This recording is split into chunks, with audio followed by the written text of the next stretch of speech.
7 décembre et c'est la première sortie de reprise longue distance. Aujourd'hui mon objectif c'est de faire 150 km. Là il est 8h20 du matin. Je vais me balader vers le nord d'Angers. Là je suis sur les coteaux de la Loire, entre Saumur et Gênes. On va reprendre tranquillement. On va voir comment le corps réagit. Dans quelques jours, il y a un petit 300 km qui est prévu. Donc il faut voir un peu si les jambes sont toujours là. Depuis le Biking Man, j'ai pas fait tant que ça de grandes sorties. Normalement il fait beau. J'espère qu'il va pas pleuvoir. Pas trop en tout cas. On verra ça. Bon, allez.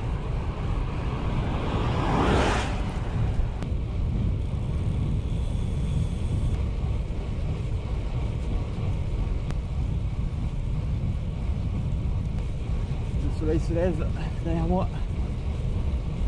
Pas trop froid ce matin. Il fait 6-7 degrés. Profitez du calme de l'hiver.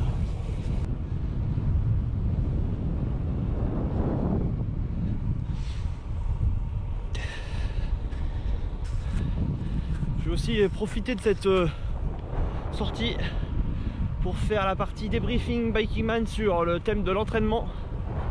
Je vais répondre aux questions au gré de ma sortie là.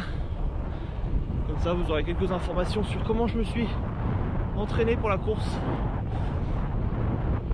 Et voilà. Et le soleil derrière. C'est sympa. C'est sympa.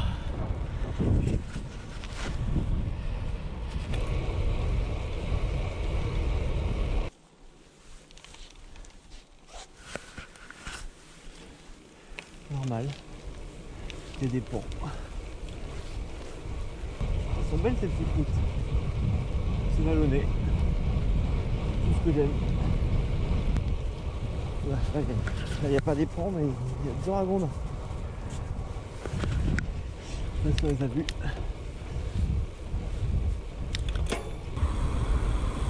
Saint-Mathurin-sur-Loire.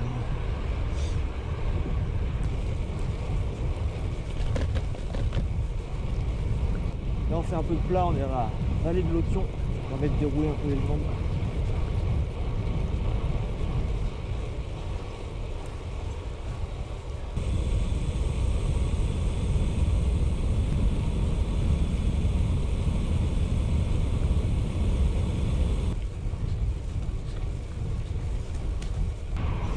Ça roule bien pour l'instant. 62 km. Il est 10h30, ça fait 2h30 que je roule. Moi je suis dans la forêt, au-dessus de Sèche-sur-Loire.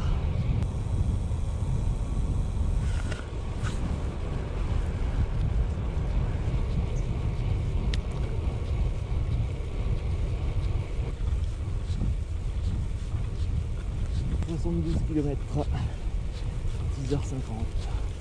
On est à la moitié, presque à la moitié. Petit ravito. Après on repart. Allez, on est reparti. Après le petit ravito. La température commence un tout petit peu à monter. Il ne fait pas non plus très chaud. Ça reste tout de même agréable. En plus je roule sur des routes que je connais pas.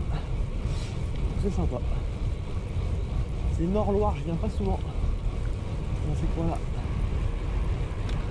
On va tout pouvoir commencer à répondre aux questions. Enfin. Donc je vais répondre à la question de Michael. Première question sur l'entraînement. Alors il me demande, est-ce que je fais que des sorties longues et est-ce que je coupe avec d'autres sports? Non, je ne fais pas que du long. Pour préparer de l'ultra distance, je pense qu'il ne faut pas faire que du long, il faut en faire un petit peu forcément. C'est obligatoire de se tester sur du 200 km, 300 km. Après, faire que du long, c'est pas une bonne idée. Parce que oui, ça va faire travailler l'endurance, ça va préparer le corps à rouler pendant de longues heures. Mais le problème, c'est que ça va beaucoup fatiguer et ça va oublier une grosse partie de l'entraînement qui est les entraînements à intensité qui sont très importants. Moi, par exemple, quand je m'entraîne, globalement, en semaine, je vais essayer de faire 1 à 2 sorties vélo le soir après le boulot. Donc souvent des sorties de 1h30 environ, entre 30 et 40 km à peu près, où je vais jouer avec le dénivelé pour faire un peu d'intensité, ou éventuellement je vais faire du fractionné. Donc ça, j'essaie d'en faire 1 fois par semaine.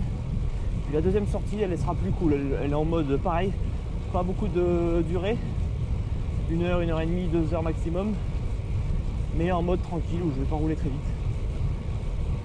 Mais l'idée, c'est de toujours avoir un peu d'intensité.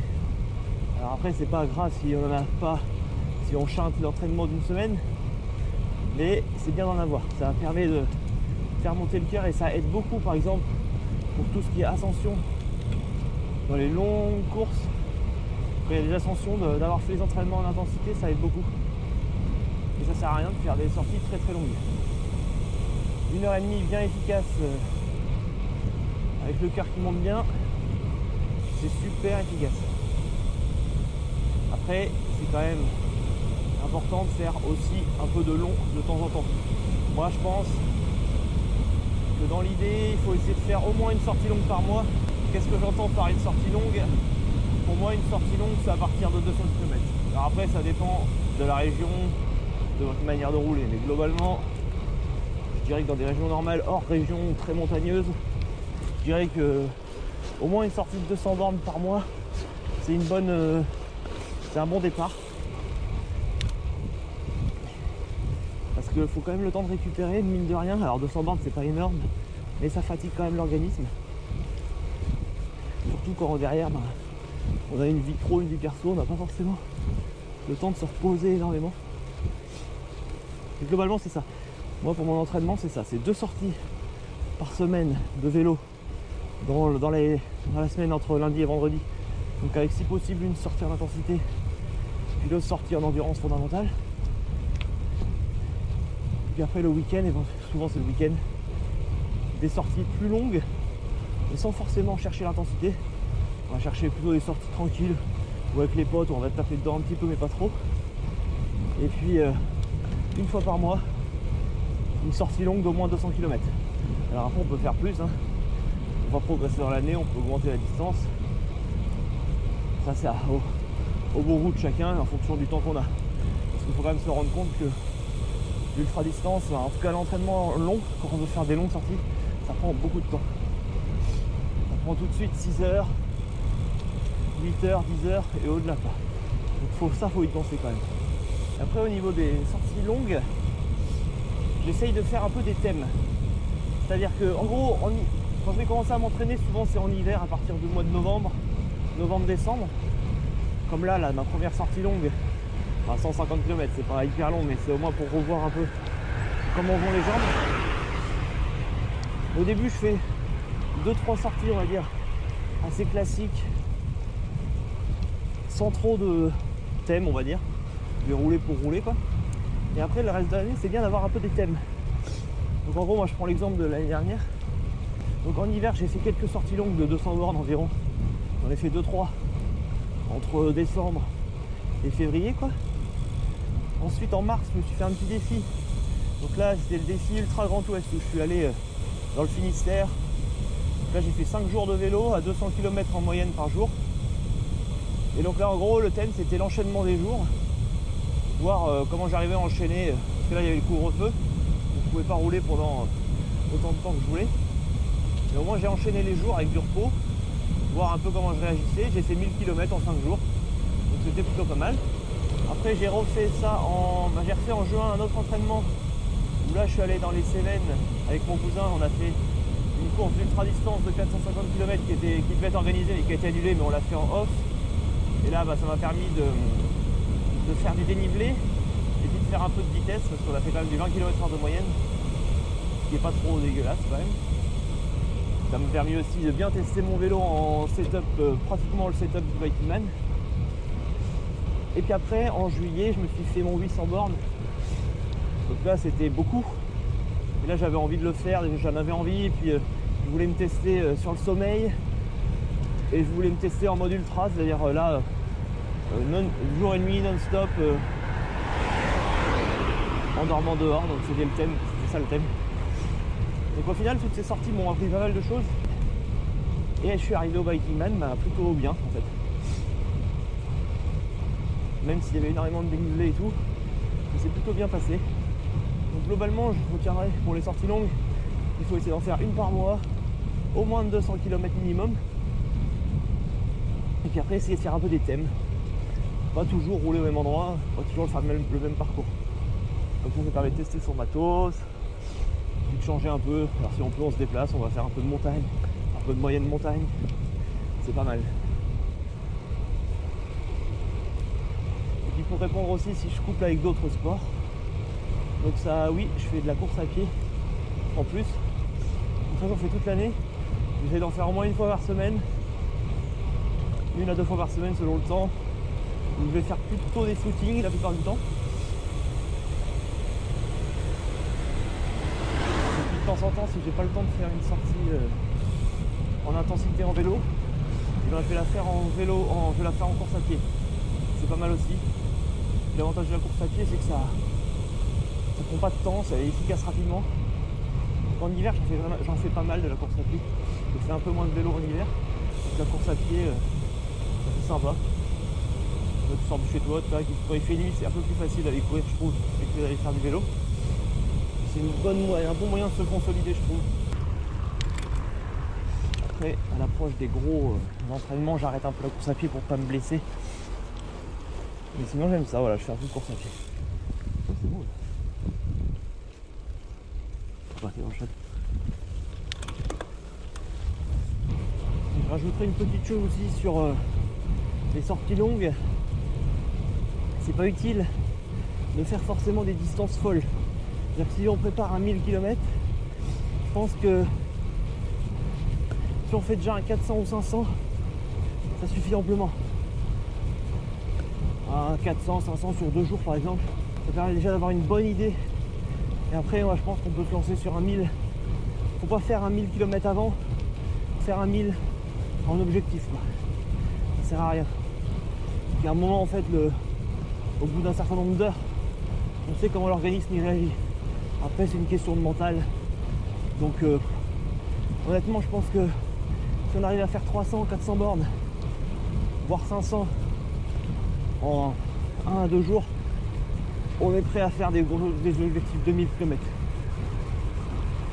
Après, il faut bien aussi garder en tête tous les aspects récupération qu'il y a derrière. Parce que c'est bien beau de faire des longues sorties, mais enchaîner ça toutes les semaines, à mon avis, c'est une connerie.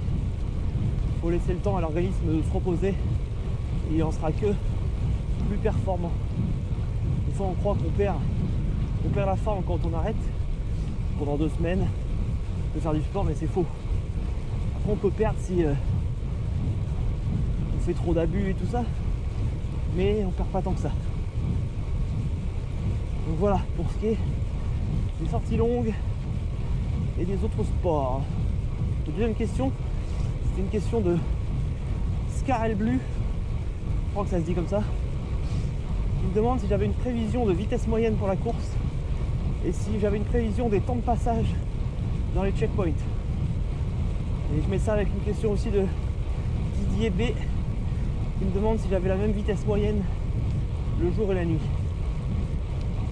Donc pour ce qui est de la prévision de vitesse, j'en avais aucune. Sur de l'ultra, de toute façon, c'est compliqué. À part si on est très très expérimenté, qu'on a fait des dizaines de courses, peut-être qu'on peut avoir une idée de sa vitesse. Moi, je savais pas trop. La seule chose que je savais, c'est qu'à l'Arabe, j'avais fait 18 de moyenne, sans compter les arrêts, bien sûr.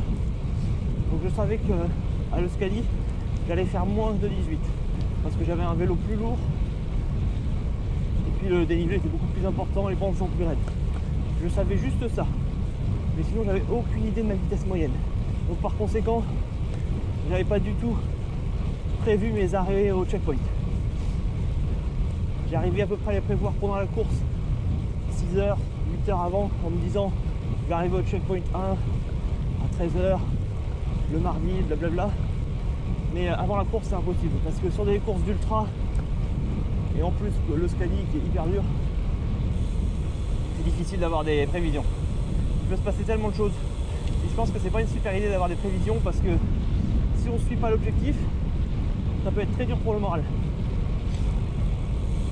Donc voilà pour ce qui est de la vitesse et des temps de passage. Sur mon compteur, pareil, j'affiche pas la vitesse. Ni la vitesse moyenne, ni la vitesse instantanée. Je roule au feeling et à l'économie. Ensuite, question de Didier. Donc la vitesse moyenne jour et nuit. Donc globalement oui, je vais rouler à la même vitesse. Il n'y a pas de différence. Donc voilà. Pour l'entraînement, voilà les questions que j'avais. Si vous avez d'autres questions, n'hésitez pas, parce qu'il y a sûrement d'autres choses qui peuvent être intéressantes, je pense.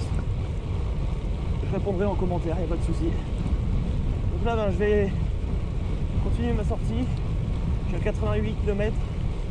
Il est 11h37. Pour l'instant, les jambes vont bien. On va voir. Je pense que ce petit 150 va faire du bien. Je vous emmène avec moi pour le reste. Et puis on se dit dans la prochaine vidéo où là je vais parler plus alimentation, hydratation, récupération et organisation de l'épreuve. Ce sera la dernière vidéo débriefing. Allez, je vous laisse sur les routes. On se dit à la prochaine. Et voilà, 100 km. Allez, plus que 50. Il est midi 6. Ça roule bien. C'est pas super beau, mais c'est agréable quand même. Il fait frais quand même, il fait 5 degrés. Je pensais qu'il faisait un peu plus. Mais ça, je suis bien équipé. Ça me permet de ne pas avoir froid. Surtout aux extrémités.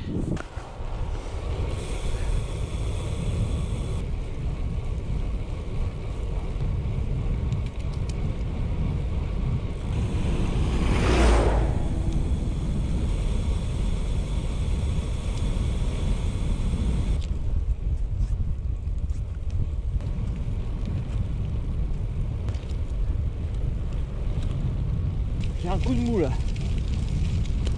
C'est dur depuis 105 km, là je suis à 115. J'ai du mal. Je vais peut-être faire une pause de 5 minutes. Moi, je trouverai un banc tranquille. Et là, fou. J'ai du mal. Non, il me reste 20 km. Je fais une petite pause là. C'est dur, les jambes là, elles sont lourdes. Ça va le faire.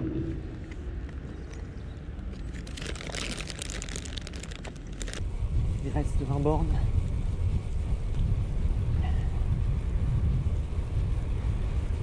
Je fais bien de faire cette sortie là avant le 300 bornes dans une semaine et demie, parce que ça me permet de voir un peu où je me situe. Allez, on est presque arrivé. 142,5 km.